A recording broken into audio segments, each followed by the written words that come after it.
I was smiling when I opened the door. The kind of smile you wear when you're excited, when you think everything is going right. But that smile quickly faded, replaced by pure terror as I realized something was wrong. My parents weren't moving. My heart sank. There was no immediate explanation, no clear reason for their stillness. For a moment, I thought maybe they were asleep, but that didn't feel right. It was too quiet, too cold. My parents had always been the vibrant center of my world. To see them like this, motionless, pale, and unresponsive, felt like someone ripped the ground from under my feet. Before we continue, please hit the like button, subscribe to the channel, and turn on the notification bell for updates. My name is Sarah. I'm 28, married to James, and a mum of 2. For the longest time, I thought I had it all figured out. I loved my life. But that day, the day I went to surprise my parents with a visit, shattered everything. I had driven across town, eager to see my parents, share some news with them, and just spend time together.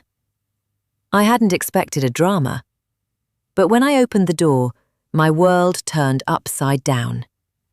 They were in their 50s, still young enough to be vibrant, to have years ahead of them. But instead, they were lying there, unconscious, as if they were waiting to be saved from something they didn't even know how to fight. The more I looked, the more questions flooded my mind. What happened? How could this happen to them? I rushed to their sides, calling out their names, trying to get them to react. But nothing. No response. I shook them, hoping they would wake up, but it was like they weren't even there. My panic grew with each second. My phone was trembling in my hand as I dialed 911. Time was moving too fast, but it felt like everything was slowing down. Why weren't they waking up? What was going on?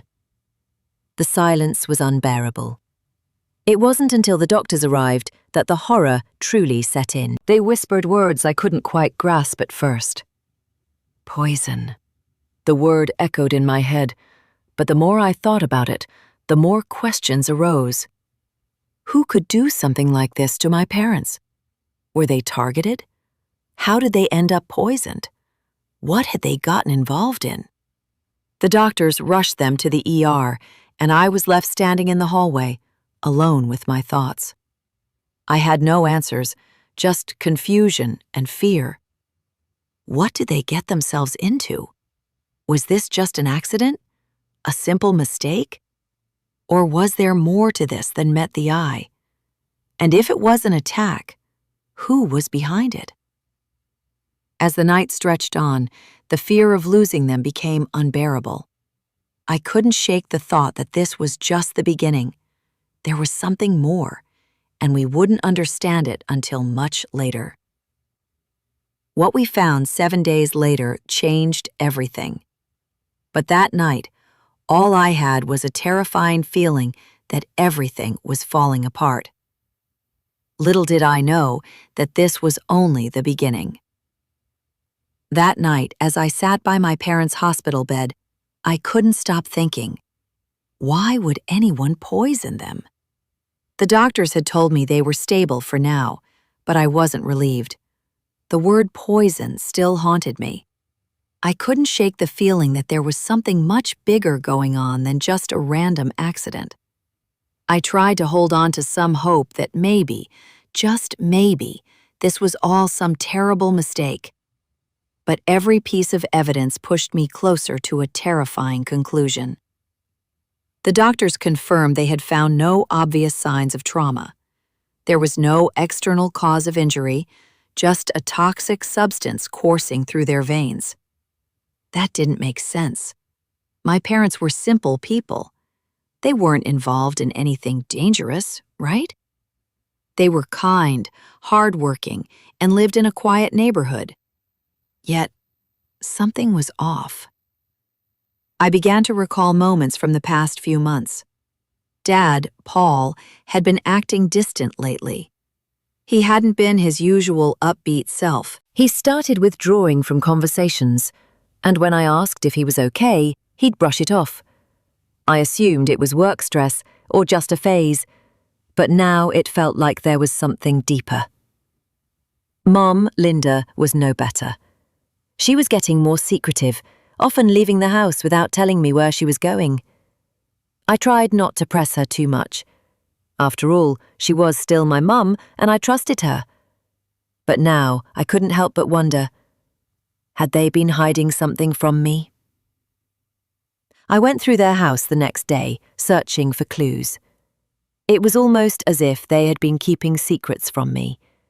And for the first time in years, I didn't know who they really were. That's when I found it. A stack of envelopes hidden in their bedroom. Inside, strange phone numbers, odd accounts and cryptic messages. My heart raced as I pieced together the puzzle.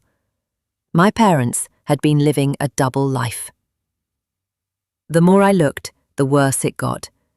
These weren't just bills or letters from friends.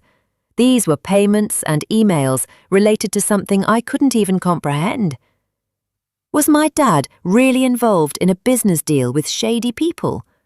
And why had my mum been talking to these strangers, some of whom I didn't recognize?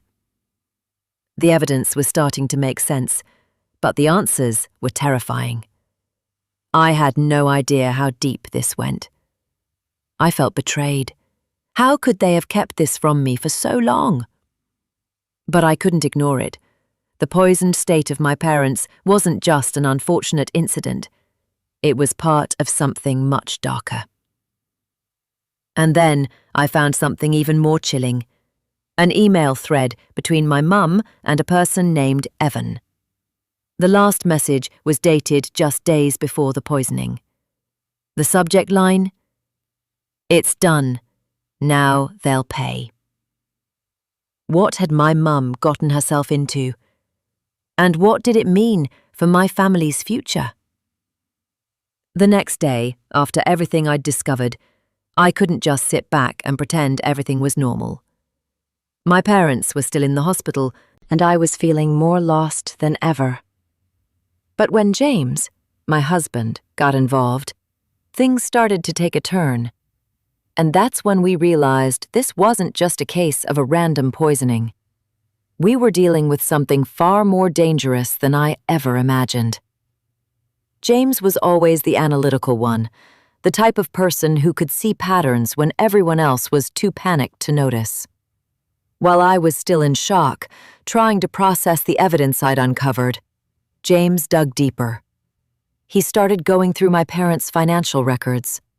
What he found made my blood run cold. Large, unexplained transactions, wire transfers to foreign accounts, with no clear explanation of who they were going to. The more we uncovered, the more I realized this had nothing to do with random criminals. My parents had been involved in a sophisticated operation.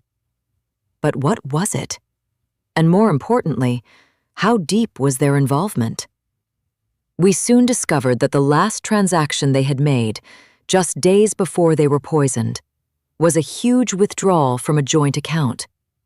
It was followed by multiple payments to a person named Evan, the same name I'd seen in the emails. We were so close to figuring out the truth, but it didn't stop there. There were encrypted messages, ones I couldn't even begin to decipher. What kind of business was my mom in? Why would she put herself and my dad in a situation like this? And was it possible they were being blackmailed? We couldn't just sit around anymore. James and I decided to go to my parents' closest friends to ask questions. We figured someone close to them might know something that could shed light on what had been happening behind the scenes. But the moment we arrived, we were met with a shocking revelation. My parents' friends, Mark and Rachel, had been keeping secrets of their own. When I confronted them, Rachel's face went pale. She hesitated before admitting that my parents had been involved in some illegal investment scheme, one that had been spiraling out of control for months. They had been borrowing money from dangerous people who didn't play by the rules. Mark confirmed that my parents had been scared, desperate even. They knew they were in too deep, but none of us had any idea it was this bad. And that's when Rachel dropped the bombshell. The people your parents were involved with, they don't just forgive debts. They take actions. If your parents hadn't gotten out when they did, things could have been much worse. My heart raced. My parents weren't just victims. They were actively part of something that could get us all killed. Before I could process everything Rachel had just said, she handed me an envelope. Inside, there was a single note. You're next. Now I knew we were in real danger. Someone wanted us silenced, and it was too late to turn back. What was going to happen next? My heart raced as I stared at the note Rachel had handed me. You're next. It was chilling, and I could feel the weight of those words pressing down on me. My mind couldn't process it all at once. The shock of discovering my parents' criminal involvement was already overwhelming. Now I was being directly threatened. There was no time to waste, and no way to hide from this anymore. Whatever I thought I knew about my parents, it was all a lie. The truth was far worse than I could have imagined. James and I didn't wait. We immediately called the police, but we were too scared to trust anyone completely. If my parents' enemies were this dangerous, who could we rely on? The next few days were a blur of fear and uncertainty. We kept our heads down, but it wasn't enough. The threats escalated quickly. We received phone calls in the middle of the night, silent calls, followed by heavy breathing. Someone was watching us. We couldn't stay in our own home anymore. James arranged for us to stay with a friend, but it didn't feel safe. I kept wondering if my parents had known this would happen. If they had been expecting the worst. I thought about everything they had hidden from me. The secret meetings, the mysterious figures, the money transfers. They had been part of something far beyond what I could comprehend. And now, I was tangled in the web they'd spun. Then, just as I was starting to think there was no hope left, James did something I never expected. He managed to track down Evan, the name that had appeared in my mother's emails, through an obscure contact in the criminal underworld. It wasn't a pleasant conversation, but James was relentless. He got the truth. Evan confirmed that my parents had been working for a dangerous syndicate that trafficked in illicit investments and money laundering. When my parents tried to back out, the syndicate saw them as a threat. That's when the poisoning happened. The syndicate was sending a message. No one gets away from them. No one walks away alive. The worst part? The worst part was knowing that even if my parents survived, they wouldn't be the same. They were in a deep hole, and they had dragged us all into it. But even though we had the answers, it didn't feel like enough. We were still being hunted, still living with the fear that something worse was coming. The truth had been exposed, but at what cost? My parents' betrayal wasn't just personal. It had turned into a deadly game that we had no choice but to play. The consequences were catching up to all of us, and I was about to find out just how far this would go. As James hung up the phone with Evan, he turned to me, his face pale. "Sarah, it's worse than we thought." He showed me the last message Evan sent. "They know you're involved now. You need to leave, or you'll be next." The walls were closing in. The real danger was just beginning. By now, the truth was undeniable. My parents had been deeply involved in a criminal syndicate, laundering money and participating in illegal investments. The poisoning had been an attempt to silence them, a warning shot fired by the very people they had gotten tangled with. My parents weren't the innocent victims I had believed them to be. They had been playing a dangerous game, and in the end, they paid the price for it. But their betrayal wasn't just a betrayal of trust. It was a betrayal of everything I thought I knew about our family. The last few days had been a blur of fear and anxiety. James and I stayed in hiding, trying to figure out what our next move was. My parents were still in the hospital, but every hour that passed felt like they were slipping further away from me. The more we learned, the more I understood that the damage they'd caused wasn't just to themselves. It was now going to affect us, too. The syndicate wasn't going to let us go. But just as I was beginning to lose hope, something changed. The police finally intervened, and with the evidence James and I had gathered, they were able to arrest the members of the syndicate responsible for my parents' downfall. It wasn't a perfect resolution, but it was something. It was a step toward justice. But even though the law was taking action, I still felt the weight of my parents' actions hanging over me. As I stood by my parents' hospital beds, watching them struggle to regain consciousness, a flood of emotions hit me all at once. Anger, betrayal, sadness. I wasn't sure how to feel about the people lying in front of me. They had betrayed me, my trust, and everything I thought we had built as a family. And yet, as much as I wanted to turn away, I couldn't. They were still my parents. I still loved them. When they finally woke up, they looked at me with tears in their eyes, full of regret. My father reached for my hand. "Sarah, we didn't want this for you. We didn't want to drag you into this. But we couldn't get out." His voice trembled. My mother, who had always been strong and protective, looked vulnerable in a way I'd never seen before. She whispered, "I'm so sorry." It was a powerful moment, but the hurt didn't go away just because they were sorry. I wanted to scream at them. I wanted to tell them how much they'd hurt me, how much they'd put me through. But instead, I just stood there, silent. The aftermath of everything we'd discovered wasn't easy to handle. My parents, now recovering, were arrested once they were well enough. They faced charges that would likely result in long prison sentences, but they were both too broken to care. The financial ruin they'd left behind took months to clean up. And even though we eventually got our lives back on track, things were never the same. James and I also had to move out of our home. The fear of retaliation from the criminal syndicate lingered in our minds for months. We relocated, hoping for a fresh start, but the shadow of everything that had happened still haunted us. I had to rebuild my trust in my parents, and even though I forgave them, the emotional scars remained.